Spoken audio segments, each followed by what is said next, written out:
Joining me now is the Cabinet Office Minister Nadhim Zahawi. Good morning. Good morning. Minister. Now, you've written a newspaper article this morning calling on Conservative MPs to rally round Liz Truss.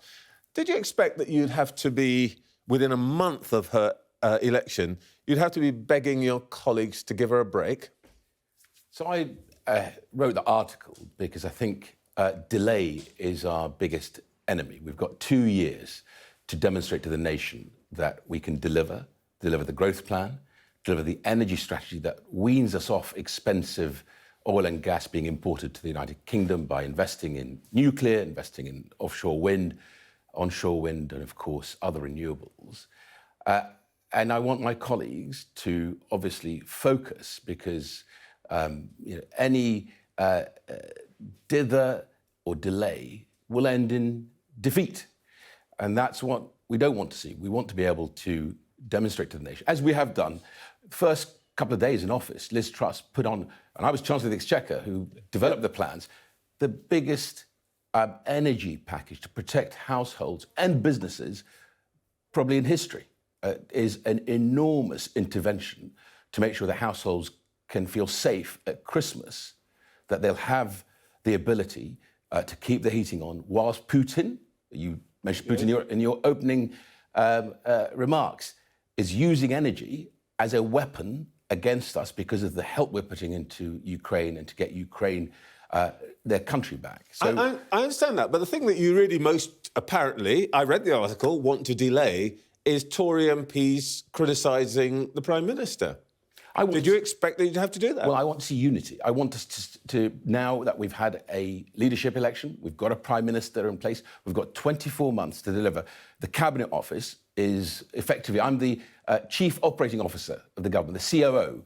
My responsibility, Liz has given us the priorities for each department. So let me bring that to life for you. In health, it's about A, B, C, D. So ambulance, the backlog, care, then GPs and dentists, doctors and dentists. If we deliver that in the next 2 years, where people feel confident they'll get their GP appointment within 2 weeks, hopefully even earlier, they'll get a dentist appointment on the NHS, that we will actually finally deliver a care system that is fit for purpose, that people can see and feel the difference. Then we will absolutely, I think, be confident in going to the country and saying, give us another term. I want to give you a chance to talk about policy in a second, but let's just deal with the politics. You're not the only ones taken to newspapers this morning. Penny Mordaunt and Suella Braverman, your cabinet colleagues, have written similar pieces. Could this be the same Penny Mordaunt who was the first to publicly disagree with the policy of let's wait and see on inflation or earnings benefits? Or could it be the same Suella Braverman who told a fringe meeting, second day of your conference, that she thought the U-turn on 45p was disappointing?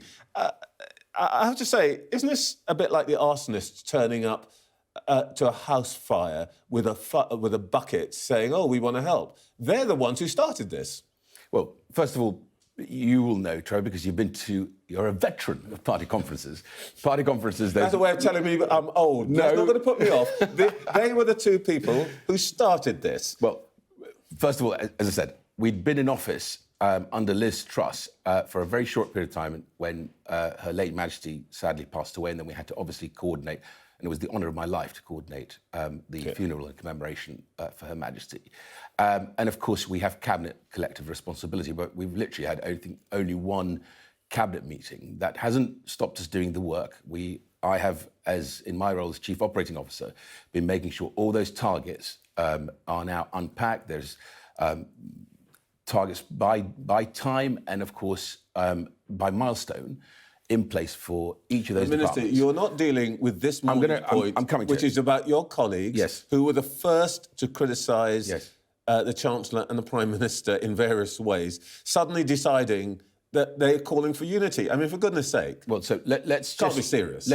No, it is very serious, because actually both Penny and Suella are part of that team, part of that cabinet. We've got cabinet collective responsibility on the universal credit uplift. the Secretary of State at the Department for Work and Pensions, Chloe Smith. There's a process, you know that. There's a process. The actual data from September is still not fully collated. The one thing I would tell your viewers is Liz Truss will always be on the side of helping the most vulnerable. The 8 million most vulnerable households are not only getting the advantage of the energy price cap, she's put in the average household not paying more than £2,500 for their energy, but also the £1,200 that we'd previously got in place that we're getting to those households. So we'll always be on the side of those households that need the most help. But until we have the process complete at DWP, no decision has been made on the universal credit, on the benefits operating. But if I may say so, this is unusual for you. You're still not answering my question. The two cabinet ministers who have written these articles knew all that you've just said when they went out at the Conservative Party conference and said, oh no, we're not going to stick to the line and wait until the Chancellor's decided on this benefits thing. Penny Mordaunt said, I'm for inflation, when she knew that the cabinet line was not to say anything. Suella Braverman, day after a U-turn, says, actually, don't think that was right. And they're now saying, calling for unity. This doesn't make any sense. When you are moving at pace and delay is your enemy, we have little time. We've got 24 months to demonstrate to the nation that we can deliver this growth plan, we can deliver the energy plan, we can deliver the infrastructure, the healthcare plan, all these things. We're moving incredibly fast. If Penny was here, or Suella, as I said to you, of course we take cabinet collective responsibility. On Suella's point, what she was saying is this Prime Minister is focused on tax receipts coming into the Exchequer to pay for the doctors and nurses and teachers and police officers that we want to see actually delivering for this country. All right. That is perfectly sensible, but we have cabinet collective responsibility, and when we make a decision on the universal credit, on the benefits uplift, everybody will then we will row behind. All right, let's talk about policy. The Prime Minister introduced a new phrase to us last week, the anti-growth coalition. Now, I suppose that includes people who don't want building on green belt, people who don't want fracking, people who like their villages just as they are and don't want new housing estates at the bottom of the garden, and people who think that we've had far too much immigration and we shouldn't be doing any more of that. Those sound to me like solid Tory voters. So isn't your strategy self-destructive? You are mischievously conflating consent of the people versus actual policy on delivery of a dynamic economy. Why do I say that? So let's take the issue of immigration. People absolutely right that we want to bear down on bad migration. So if you look at, say, let me give you an example, on international students. International students are a plus, a really positive thing for our universities, for our communities. But if you look at the number of dependents that come with international students, you'd expect most international students may bring one dependent, or if they are doing a PhD, they might bring their wife and maybe a child or two. There are some people who are coming to study in the UK who are bringing 5, 6 more people with them. Is that right? No, because we have to make sure that they're coming to legitimately study here. And of course, that is the right thing to do, to look at bearing down on abuse of the system.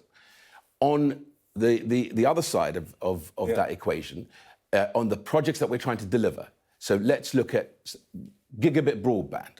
We need more engineers who can splice the actual technology together to deliver gigabit broadband. If we need another 200 or 300 engineers to come in to be able to do that at pace, I think people will support that.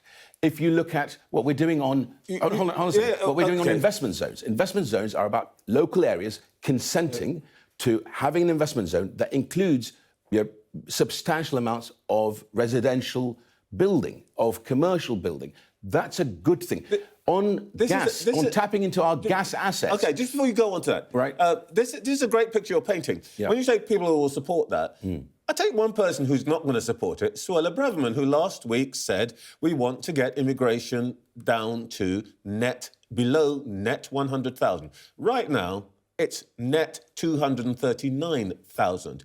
She is one person who is not going to agree with the words you've just said, honestly. I'll answer that in a very straightforward way, because I have a weekly meeting, because I chair that meeting on both legal migration and, of course, the illegal migration that we want to stamp out, including the issue around small boats where people are being, having their lives put in danger by these gangs, and we want to break that business model with Suella Braverman in those weekly meetings. Because again, remember what I said to you at the beginning? Time is against us. Delay is our enemy. We have to move at pace to deliver this stuff. As the Chief Operating Officer, I do that. Suella's in those meetings every week, and she would agree with me when I say to you, we have to bear down on the bad migration and make sure that the economy and the big projects that we're going to deliver, the needs of those projects are met at speed in the next 24 months, because what Liz wants to see is not just announcements, but delivery. She wants to see outputs. When we next see her, we'll ask her if she really agrees. But let's not delay, and let's get to the thing that I think most people will be having on their minds right now. Winter's coming. Energy is an issue. The National Grid says that, though it's unlikely, there could be planned blackouts. Do you agree with that? It's extremely unlikely. So let me, again, Cabinet Office, and my responsibility is to chair those meetings. We've got a couple of things that are things that we've done that help us deal with winter, and of course, war on our continent is the cause of us being very focused on making sure we have the resilience in place over winter. What have we got? We've got the second largest LNG processing infrastructure in Europe. Yeah. Half of our gas we produce here at home. We want to go further. This year we've increased our output by 26% on gas. We've got interconnectors with our neighbours. Now, what the National Grid is saying is the extremely unlikely scenario where there's issues in Europe with the interconnectors. And a cold snap. And a very cold snap. But it's possible, isn't it? So it is extremely unlikely, but it's only right that we plan for every scenario. But all I would say is we have a buffer, the same buffer as last year. And so I'm confident that come Christmas, come the cold weather, we will continue to be in that resilient place. But it's only right that we have we have actually looked at every scenario. Okay. Now, what the National Grid is doing with Ofgem is also actually having a communication programme to tell people how they can do better. We ourselves, if you go on gov.uk, you will be able to see how you can actually help this is interesting. Your home or your business conserve energy. Because this is very interesting. So the stories we've been hearing about the government saying to Jacob Rees-Mogg's department, that plan that you've got for telling people how they can dial down the amount of energy that they use and so on, there will now be a government campaign and government, not direction, but government information about how we can all use less energy. So the question you ask is about spending £14 million on a campaign. That, I think, is the wrong thing, because actually, if you go on gov.uk now, you'll see, if you search what tips there are for you to be able to conserve more energy, use energy wisely. The National Grid and Ofgem, and actually a number of the energy providers, are using the direct communication with households to be able to say, here are some measures that you can take. So is it going to tell us things like how we turn down the boiler temperature? Is it going to tell us to do laundry at night? What we're not doing is spending £14 million on a government campaign. Yeah, OK, you don't have to spend money. But, well, let me ask you. You're the Minister for sorting stuff out, really, at the moment. If I say to you, what should I be doing? Should I be doing my laundry at night? Should the Norwegians are telling people, shower with a friend? Is that what you're going to be recommending? So I think, look, the really positive thing that Liz Truss has done, if you think through what she did in the first 2 days, is having the energy price cap where the average household will not pay more than £2,500, has two positive things. Everybody agrees about this. Right. Everybody agrees about this. We haven't got all day. I just want to ask you, it helps will households. you be giving people advice about things they ought to do to reduce the amount of energy they personally use and we collectively use? So if they go on gov.uk, there's lots of advice on that. And National not a Grid specific and campaign? Ofgem, no, not a specific campaign. But actually, the bearing down on the cost of energy for households help people cope with war on our continent and make sure they have a safe Christmas when it comes to their energy consumption. By the way, it does one other thing, which we haven't talked about. It actually bears down on inflation, up to 5% on inflation. Yep. And that fiscal responsibility will help then the monetary policy, that is the Independent Bank of England, hopefully bring inflation back under control as well. We are seeing this morning images of at least one half of a bridge between Russia and Crimea in the water. And as you've already suggested, that is part of the problem that we're facing to do with energy and food shortages potentially and so on. Is this a turning point in that war, do you think? So when I was Chancellor of the Exchequer, I worked with Janet Yellen, my opposite number, in the United States to get the political agreement at G7 on the oil price cap so that we don't allow Putin to profiteer from excessively high prices of oil. I think Mr. Putin needs to end this war. And the way you end this war is by actually pulling your troops from all of the Ukraine as quickly as possible. We will continue to support the Ukrainians in their incredible endeavour to get their country back. Ben Wallace spoke about this at party conference. The work that he is doing, that James Cleverly is doing at the Department in Development and, of course, aid that's going into Ukraine, it will continue. And I think there's one way to stop this war. The only way to stop this war is for Russia to withdraw from Ukraine. Well, that's not necessarily the case. Mr. Putin thinks we understand that there may be another way to stop this war, which is the use of nuclear weapons. And Mr. Biden has said that they think that's a realistic prospect. Mr. Zelensky has said he thinks that's a realistic prospect. Does the British government think that it's a realistic prospect that Putin could use nuclear weapons? Well, Putin is unpredictable, and I will not wish to speculate as to what he does next. The right thing to do is to withdraw. I think the Russian people will have something to say if he decides to give the order to use nuclear weapons on people that he claims to be his cousins and they haven't had much family. Of a say so far, have they? I mean, but the main point I really want to ask you is, a year ago, we didn't take what he said seriously. And we were surprised, frankly, by February 24th. It's quite the opposite. If you remember, Trevor, we were actually front-running that story, which irritated him. We, with our allies, the Americans, we were telling the world that Putin will invade. He's preparing for invasion, full-scale invasion, when actually few people in other parts of the world agreed with us. So I think it was the opposite. I won't argue the toss with you about that, but if we are so... if we know it all, what do we actually believe he is likely to do now? Will he or will he not, according to the briefings and advice that you have, be prepared to use nuclear weapons? We don't know it all. We have to continue to support the Ukrainians.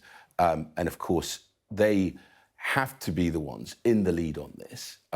They're the ones who are fighting for their freedom, fighting for our freedom. If you go back a step, Trevor, because this is important to you. Brief. You remember what Putin did with Assad in Syria, where there was that red line about using chemical weapons, and we never actually followed through, because actually it was Ed Miliband at the time, who was leader of the Labour Party, who withdrew support to Cameron on that. He then took the Crimea, and there was very little impact. Now, it is very different. Now, Europe, the world's united in many ways, the free world's united in supporting Ukraine to claim their freedom and our freedom and safety back. Nadhim Zahawi, thank you very much for your time this morning. Thank you.